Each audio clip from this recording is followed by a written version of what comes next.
What's up, Facebook? We were scrambling here at the last minute to get this up and running. We are at Masters Minute episode 24.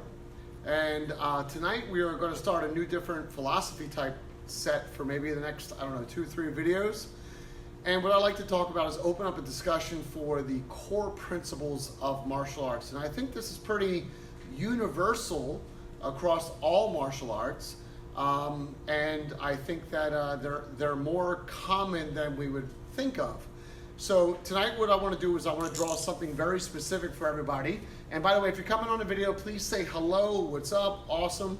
I want lots of comments tonight. Even if you're watching a replay, put a hashtag replay. Again, so tonight we're talking about the principles of martial arts, some of the core principles. And what I like to do is I like to draw a wheel. So I'm going to just write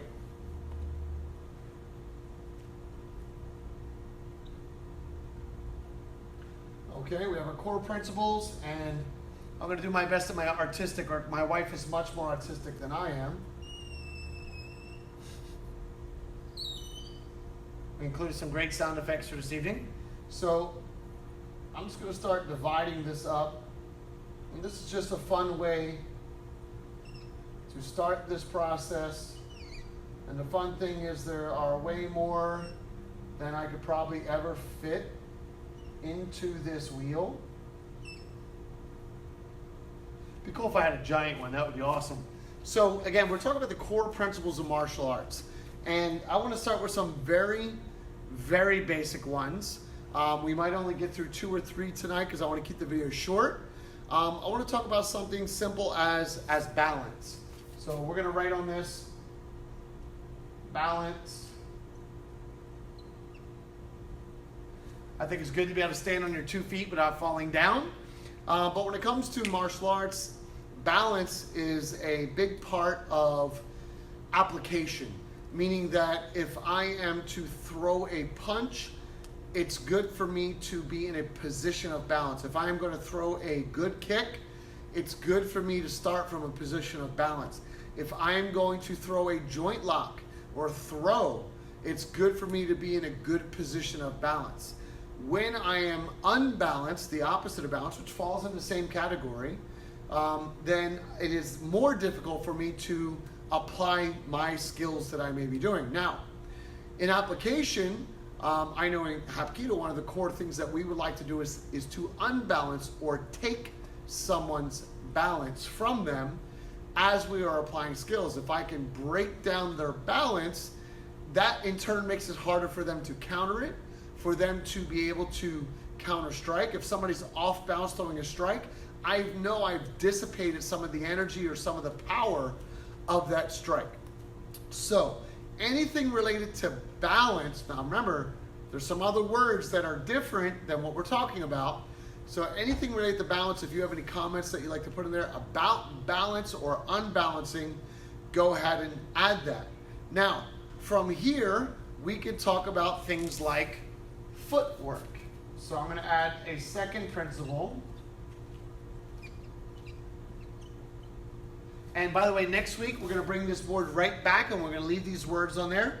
Now, footwork has to do with things like placement of my feet. And right away, a word that comes to mind would be stance. What stance am I in? Am I in a forward, angled, sideways, lower? What kind of stance or position? Even on groundwork, you have stances. What position am I in to set up the next move or the thing that I wanted to do? So my footwork matters. If I'm going to move left, I need to make sure that my feet are conducive to that. If I want to go left, I probably wouldn't step forward. I would step more open to allow my footwork to work.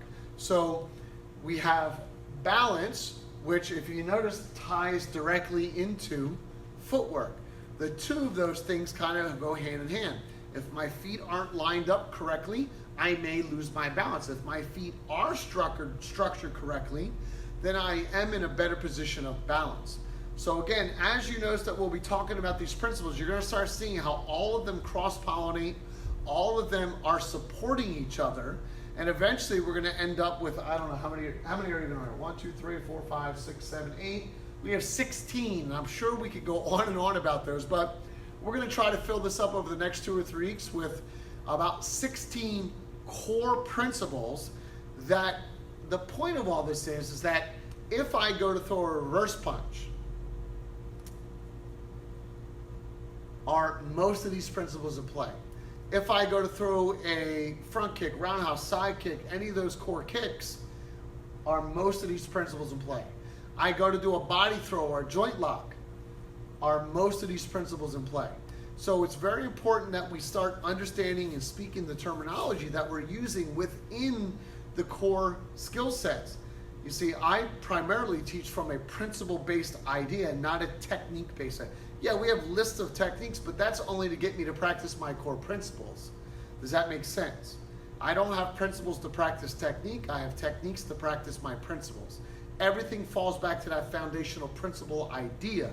I can take any skill from any martial arts and break it down and say, there's footwork, there is balance in there, and I'm not going to mention the other ones right now because, well, we have a lot of those. So again, we have balance and footwork tonight. I would like to know as many comments or ideas that you have.